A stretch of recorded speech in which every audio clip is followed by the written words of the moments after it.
A lot of us were crying about the way Sadia Farouk was running the ministry. And now we've gone in and we've seen, in just between Sadia Farouk and a lady, you have between two of them up to 80 billion.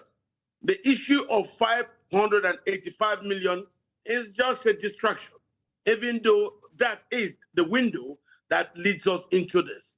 The storm is about what Sadia Farouk has done. It's not about Betta Edu. Betta Edu is a window. The suspension of Dr. Betta Edu, embattled Minister of Humanitarian Affairs and Poverty Alleviation, who on Monday was denied access to see President Bola Ahmed Tinubu at the State House in Abuja. Betta Edu arrived at the presidential villa shortly after her suspension was announced by the presidency. She had passed all security checks, but was blocked from entering the president's office. The suspended minister was subsequently escorted out of the presidential villa by protocol officials and her access tag reportedly withdrawn by the president's security team. And address our good friend Wike.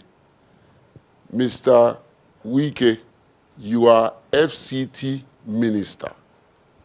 You are not in charge of Rivers State because you are not the governor, period.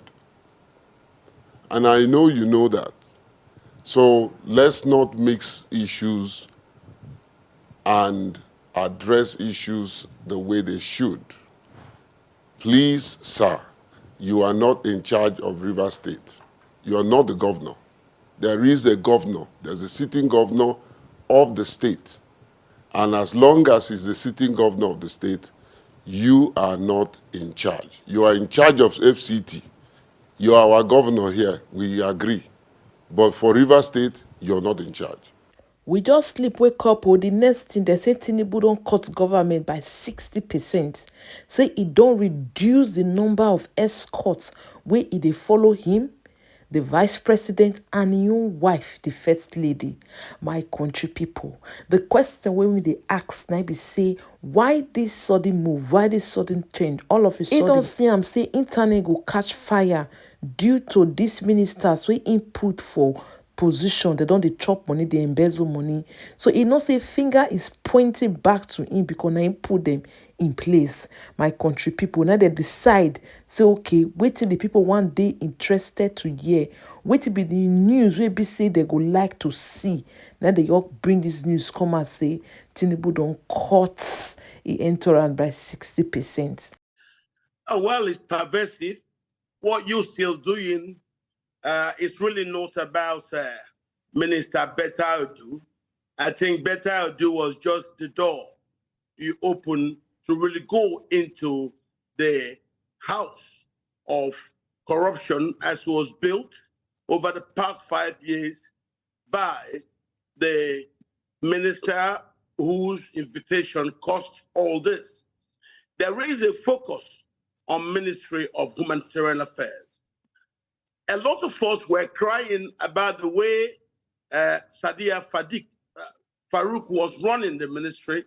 And now we've gone in and we've seen, in just between Sadia Farouk and a lady, you have between two of them up to 80 billion. The issue of 585 million is just a distraction, even though that is the window that leads us into this. The storm is about what Sadia Farouk has done. It's not about Betta Edu. Betta Edu is a window into the big house that you open now, because when Sadia Farouk was asked to come last week, she didn't come. And then we now saw the other one about the lady close to another 40 billion. And as those things were being done, you now saw those who were on the other side of the divide is that ministry. So they're bringing out a lot of things on Betta Edu. And then we now saw the more they did that, the more people said, for Tinubu to really have the moral courage to go after Farouk Shadia, he has to do something about the Betta Edu. And he has done it.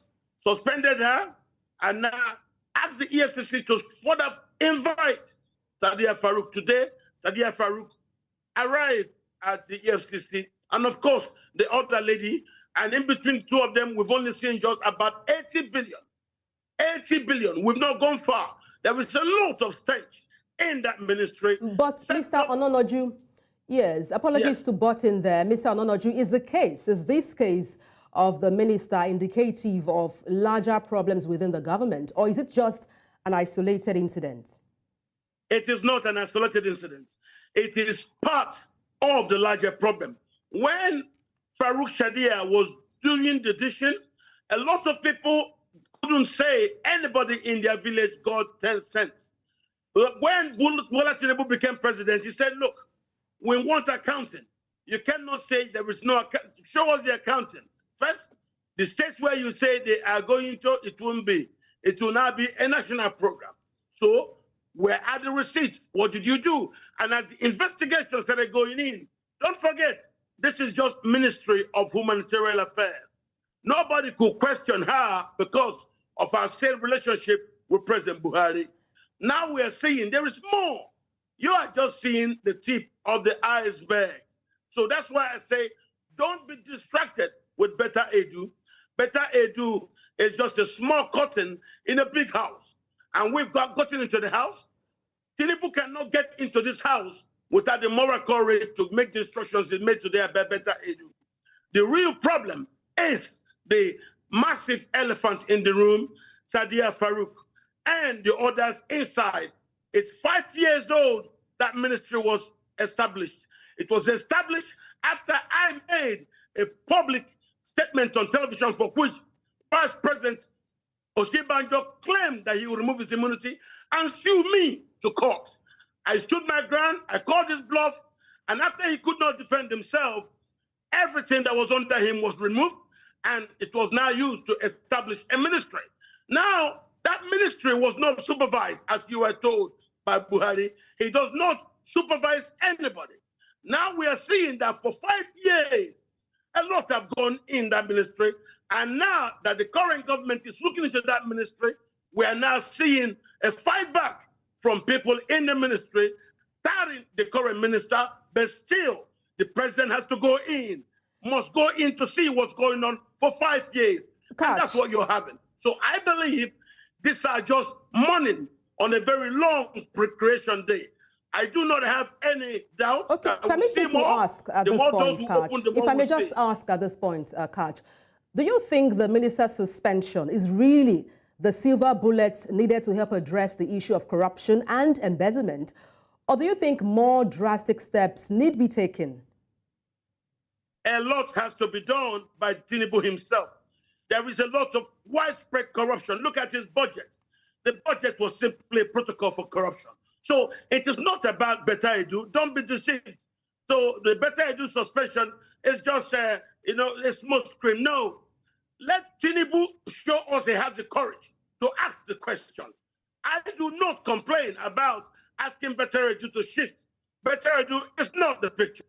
Better Edu is not the room we're going to. Better Edu is not the house we need to interrogate. 5 years of this Ministry of Humanitarian Affairs, and we're referring to her as Sadia Farouk Hoshmomi. Now we have been proven correct. Let us have that interrogation. If it takes suspending Better Edu for the president to go into that ministry and look into 5 years of unbridled corruption, let it be. Don't forget, as I said earlier, Better Edu is just a curtain on a window for us being led into a massive house of corruption. Mr. The Ministry of Humanitarian Affairs for 5 years. I hear you, Mr. Ononoju. I hear you. Just to help us understand, what impact do you think corruption and embezzlement, have on the Nigerian economy and also on the lives of everyday people? Corruption itself was thought about previously to be just stealing money. But Buhari came to show us different forms of corruption. He showed us nepotism, and it was the nepotism that made sure that nobody could talk in a ministry where you have everybody in it probably come from same religion or same hometown. That damaged Nigeria. That undermines society. The most violent form of corruption is nepotism, because that undermined us, destroyed us for the past 8 years. If TinuBu has to really fix this country, he must start to make those reversals. Only those reversals can make the poor to understand that they are part of this country. Graduates will go through university and nobody even will tell them to come get work. Why? Nepotism. A lot has gone on in this country. So yes, he's just looking at the financial figures. Why are we here? 585 million, which is nothing, compared to the billions stolen through the years of nepotism, through Buhari's own system of corruption. We must start now to beg TinuBu, don't stop. Don't you stop here. Continue where you're going to. That house where you're going to, we will clap for you, we will hail you, we will praise you if you can just find the courage to fight corruption.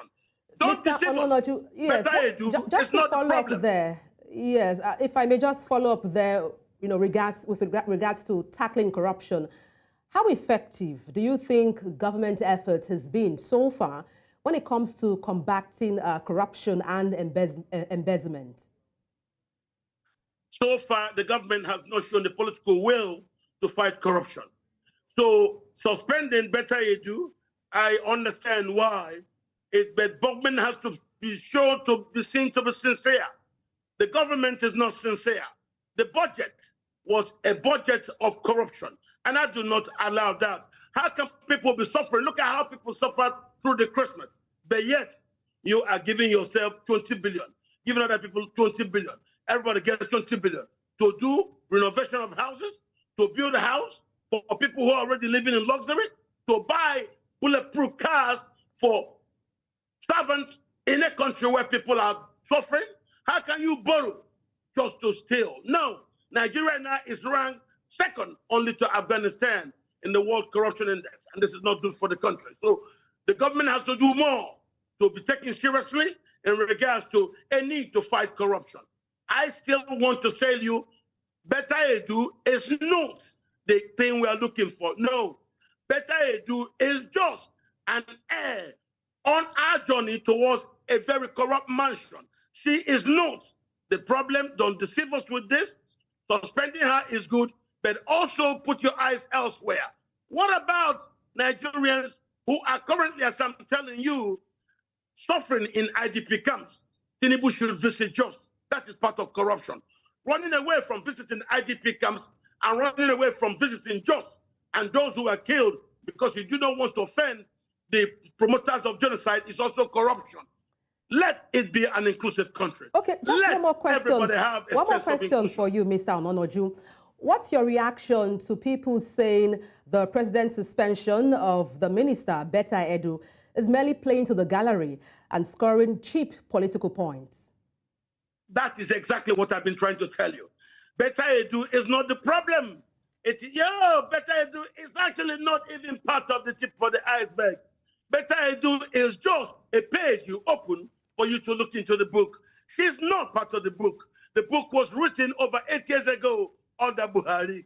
Let us have TinuBu gain that muscle and the political will to interrogate the 8 years of unbridled stench stealing in our country.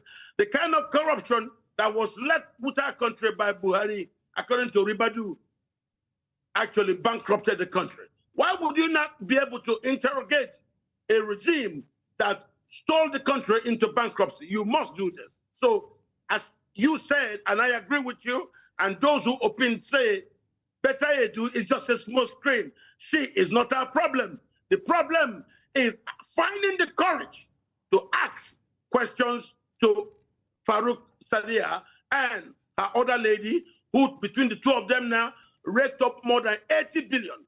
If those two ladies could rake up 80 billion, good, and you suspend the one of 585 million, even though you've not yet finished the investigation, that for me, I will welcome it. On the suspension of Dr. Betta Edu, embattled Minister of Humanitarian Affairs and Poverty Alleviation, who on Monday was denied access to see President Bola Ahmed Tinubu at the State House in Abuja. Betta Edu arrived at the presidential villa shortly after her suspension was announced by the presidency. She had passed all security checks, but was blocked from entering the president's office.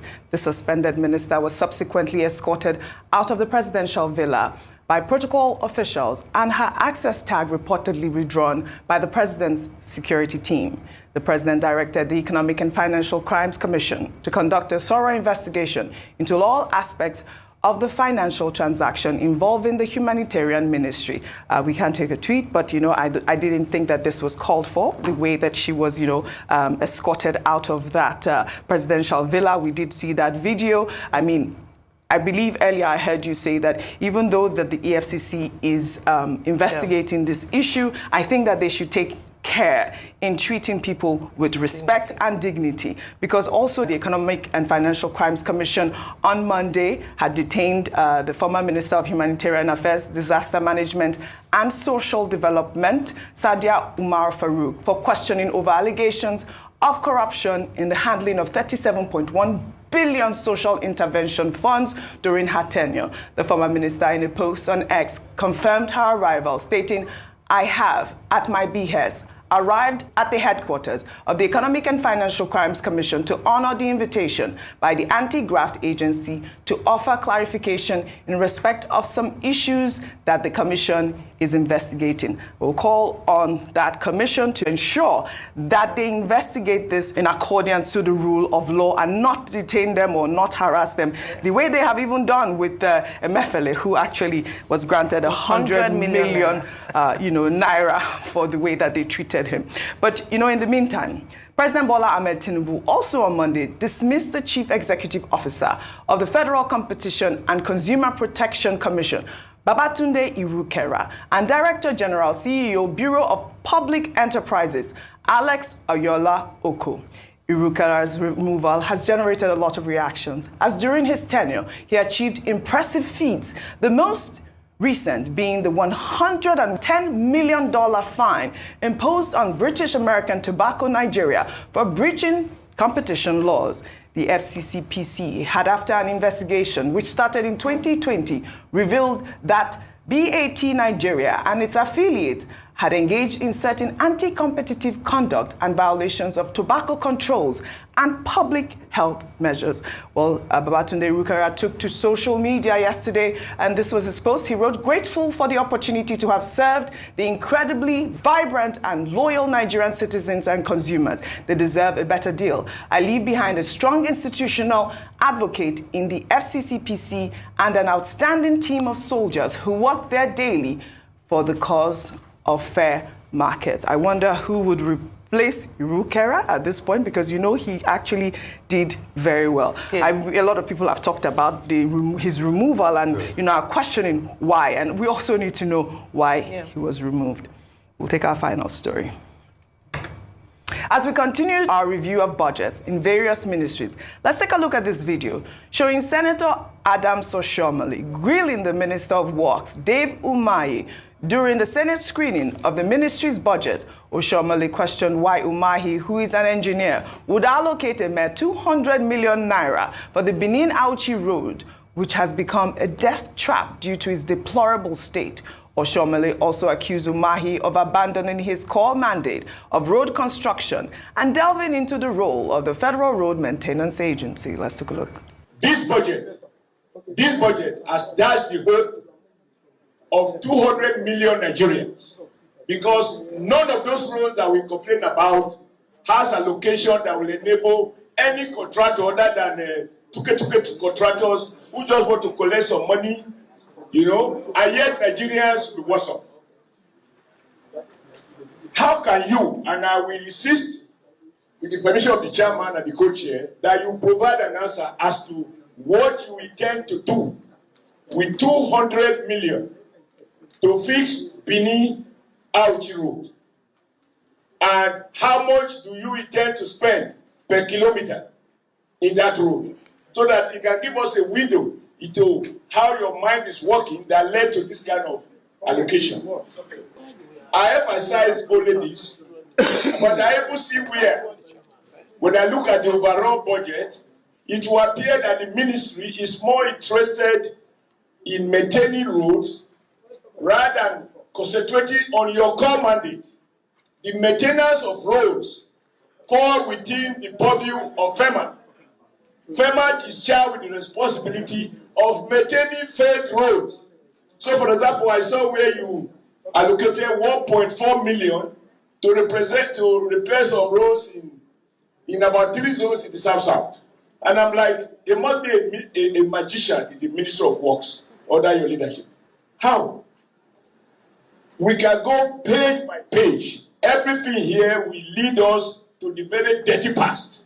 How Nigeria throw money away. All right, I think Shamefully spoke very well here. I mean, 200 million naira on that Benin outreach. How do you say this is a Minister of Works? I mean, we are calling on Umahi. That road actually, because we've taken this story a couple of times, that road is deplorable. It needs to be fixed. And I think Shamefully made the point about making sure that we complete roads instead of taking on new roads. Because he also stated during that briefing that Umahi is even adding on state roads instead of concentrating on federal roads. Really quickly on this subject. I mean, that's what we call accountability. Yes. And kudos to Adams Oshiomhole. Yes. You know, he was the one that revealed the minister, the female minister that did not know data about her ministry. Yes, it was him. The Minister of Trade. Yes. So, very good one for him. Yes. In fact, he's doing the Lord's work. Yes.